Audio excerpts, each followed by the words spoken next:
I recorded a friend of mine. He responded to one of IELTS interview questions. Okay. I'm going to play it back to you live. And I'm very curious as to what you will have to say about his speaking piece. Describe your best friend. My best friend is Raydu because he's a really handsome guy. And every time I look at him, I feel the pleasure from the visual. And he's also very rich, so every time we go hanging out for dinner or going to anywhere, I just had to say that, oh, sorry, I forgot to bring my wallet, and he'll cover all the fees. You sound like a very good friend. I'm very much looking forward to going to dinner with you and getting you to pick up the bill.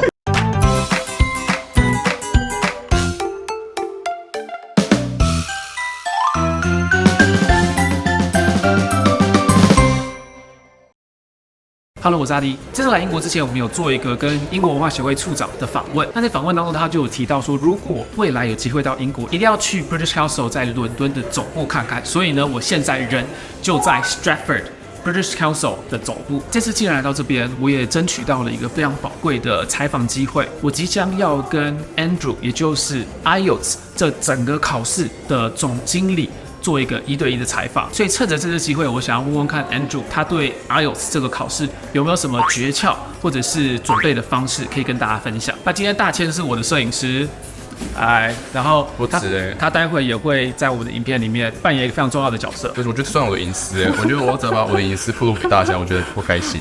而且现在是我们拍一日约会到一半，然后突然被抓到我要帮你当摄影师，不是有到底。反正呢，待会就是我跟大谦会来跟 Andrew 进行一段访谈，那我们就进入访谈时间。Andrew, so thank you so much for your time with us today. So can you talk a little bit about what you do at the British Council? My name is Andrew Mackenzie. I'm head of IELTS at the British Council. The British Council is the UK's cultural relations and education organisation, and I'm in charge of the IELTS test here, our most important English language test. We deliver nearly 2 million of these every year around the world in last count about 130 or so different countries. So basically you oversee the entire IELTS examination? For the British Council, yeah. The IELTS is run by 3 organisations. I'm the responsible for the British Council. As we know, IELTS is comprised of different parts. We have the written examination, also the speaking examination. I think test takers in Taiwan, the most daunting part of IELTS is the speaking part, because what we do in IELTS is we go face-to-face with an interviewer, kind of like what we're doing right now, and we have an actual conversation. I wanted to ask, what's the design or philosophy behind that? The whole purpose of IELTS is to be a predictor of how somebody, a student, might perform in the real world.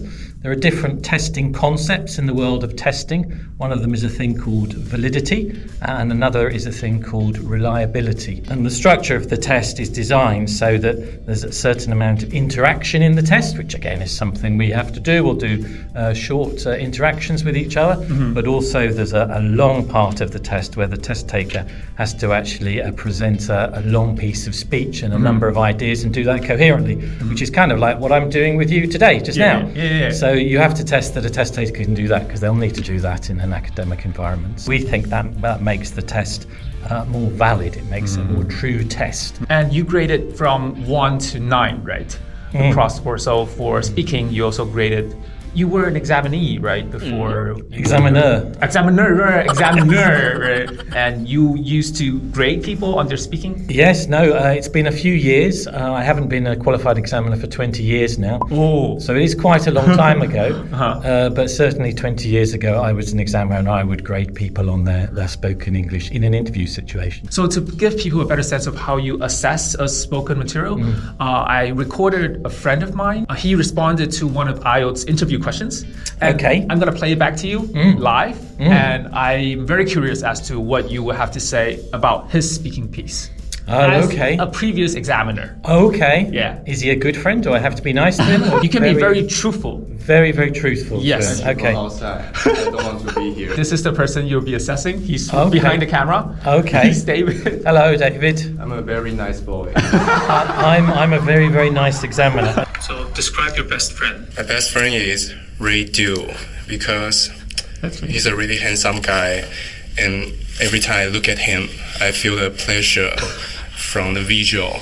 And he's also very rich, so every time we go hanging out for dinner or going to anywhere, I just had to say that, oh, sorry, I forgot to bring my wallet, and he'll cover all the fees and the money. He's just joking. I don't do that. I really like that.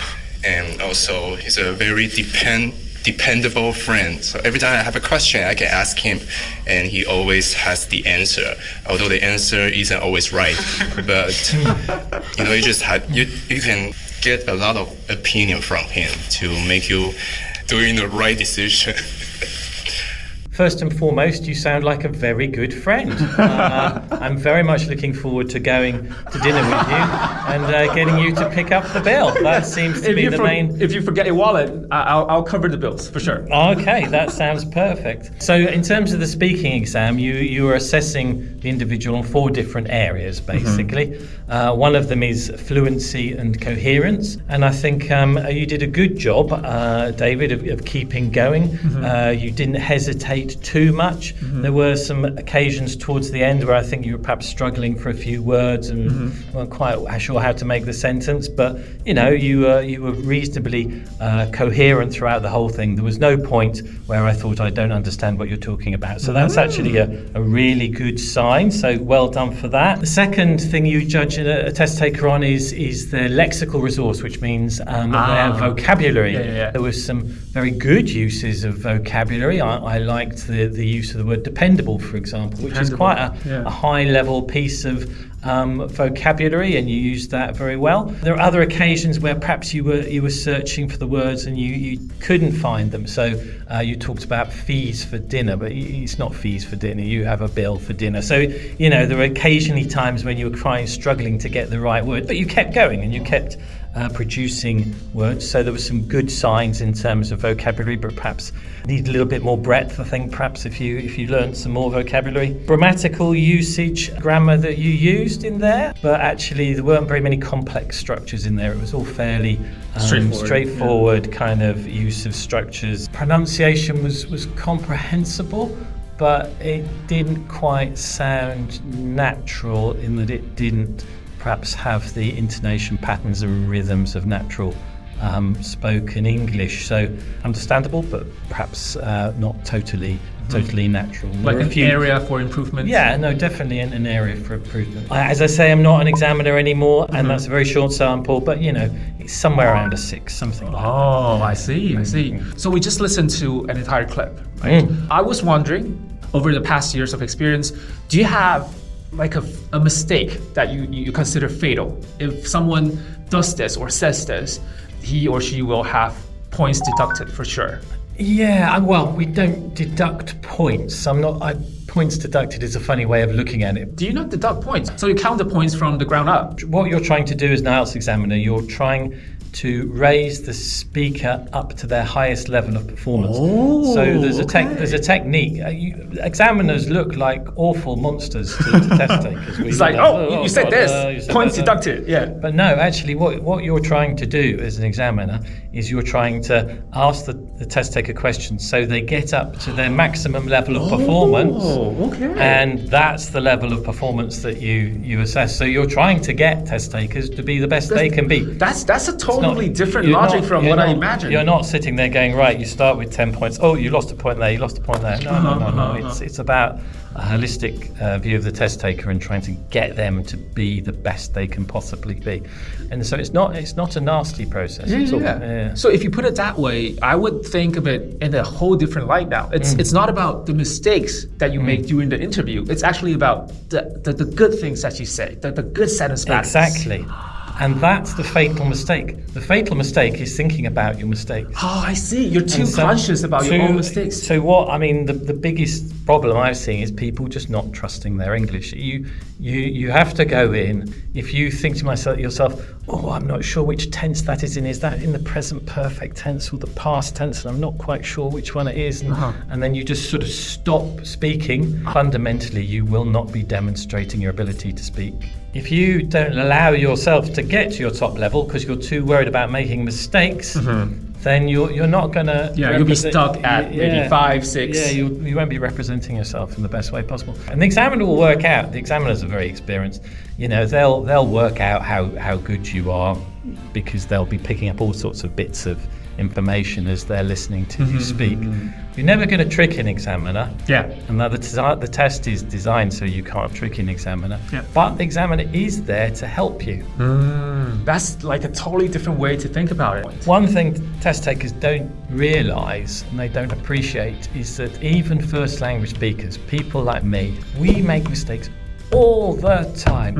All the time. I mean, don't obsess about these kind of things. Have faith in your English and go for it. Don't obsess over perfection of speaking. Yeah, I think that's one of the things that's actually keeping you back from being the best that you can be when it comes to speaking. If we turn that question around, is there anything that a test taker can say that makes you think, oh, this person really has a high level of English and I'm going to take him or her to this top level? The hardest thing to do is using idiomatic expressions correctly. Okay. What tends to happen with idiomatic expressions is test takers will go and they'll learn about idiom, but they won't quite understand exactly when they're supposed to use them. They use it out of context. They kind of misuse them all the time. Yeah. And if you get a speaker who can use idiomatic language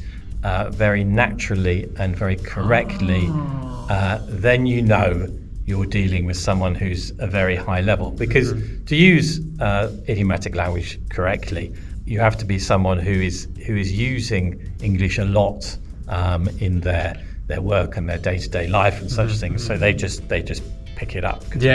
So for me, that use of idiom is one of the things that really separates the top. Yeah, indeed. If you are like a native speaker or near-native, a lot of things comes just instinctively, and you kind of just blurt it out. And it's just natural the way it comes, and it's the correct context. So it does separate different levels of. Well, it's also to do with the way you learn languages. So quite a lot of our school learning of languages is based on this idea that you learn structures and vocabulary, and so you learn how to speak in a very sort of mechanical kind of way. But in fact, people who learn it as the first language, it's all learnt in things called formulaic expressions. So it's little chunks of language that you just pick up and you string them all together. So if you've learnt a language that way, then you pick up idioms as chunks of language which you string together with other chunks of language. And that sort of shows that you're at a very, very high level. Finally, as the director of IELTS, you oversee the entire examination. If you can give one secret tip to people preparing to take the examination, what would it be? I think it would be to make sure that you're always listening to Ray Du's podcast on language. Okay, you just lost all credibility that you've accumulated so far throughout this video. That would be my secret tip. Actually, we covered a lot of very essential topics here that I didn't expect that you would say. And I think it would be a great help for test takers to have the correct mindset when they're going into the speaking part of the examination. Absolutely, absolutely. Well, I suppose it sounds a little bit biased, but if I had a secret tip, I guess, and I am biased, it would be to make sure you do your IELTS with the British Council. And I'm only saying that as a secret tip because the British Council is not only one of the owners of IELTS, but it's also an organisation that's an expert in English language learning and has been doing English language learning work around the world for many, many, many years. So we have a huge range of language learning and practice products and materials and offers and such things. that we think can really support a test taker get through the test. Because unfortunately, in terms of the secret tip, there probably isn't one thing that you can do. There's lots of things you can do. I could suggest to you that you should read lots of books to increase your vocabulary. I could suggest to you that you should find an English-speaking friend who you can practice with and will correct your mistakes and all that kind of stuff. I can suggest all of these kind of things. You kind of need to do all of those, but I think coming and doing your IELTS test with the British Council gives you the best chance of achieving what you need to achieve. So there's my not so secret tip. Oh, got it. That's like such a plug. Yes, It's such a blatant plug. it's a blatant. It's very. I appreciate that really. Yes. It is a bit of a blatant. Yes. Can I follow that question up? Because I feel like you're the best person to ask this. We have a lot of test takers in Taiwan, and I have to be honest. The majority of them take the TOEFL. I know it's like TOEFL, you know, what the heck. But since we're here, why do you think people should take the IELTS over the TOEFL? For me, there are three good things. Good things just from off the top of your head. Three good things about IELTS. Okay. One of them is the I in IELTS, International English Language Testing System. One of the things that happens with IELTS is people associate it very much with the UK. Because it's from the British Council. Yeah, well, and Cambridge, but also IDP Australia.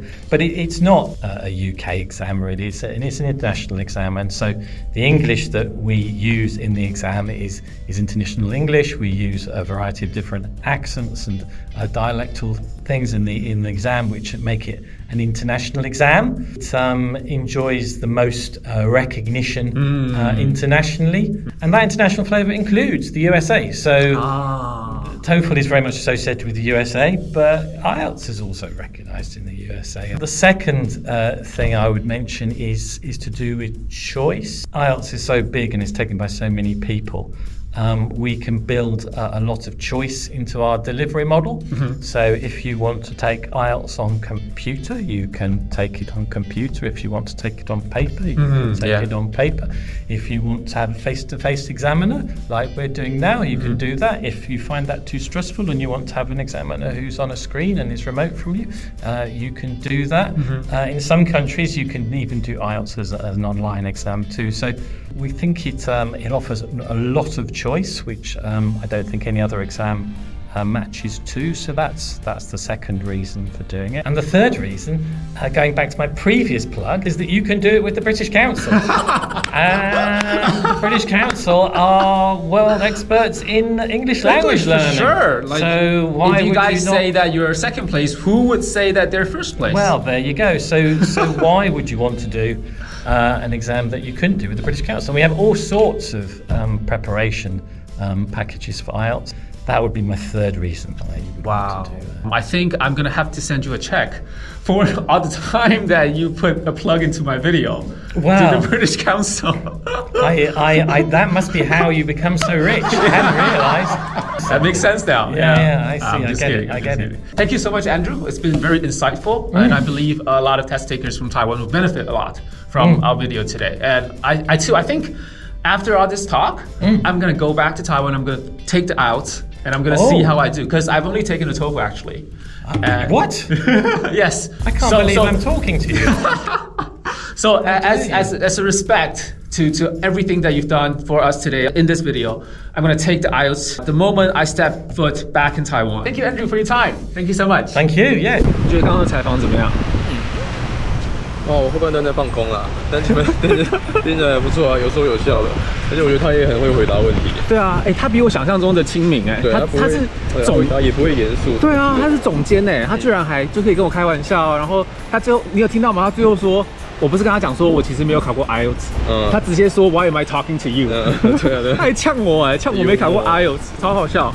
不错啊，我觉得这集有蛮多有用的资讯，对，所以感谢British Council 帮我安排这场采访。大家如果对 IELTS 有更多兴趣的话，我接下来我应该真的会回去考看 IELTS，然后看我可以考几分，对，然后再跟大家做影片分享这样子。好，那这支影片到这边结束了，我们就下次影片见，拜拜。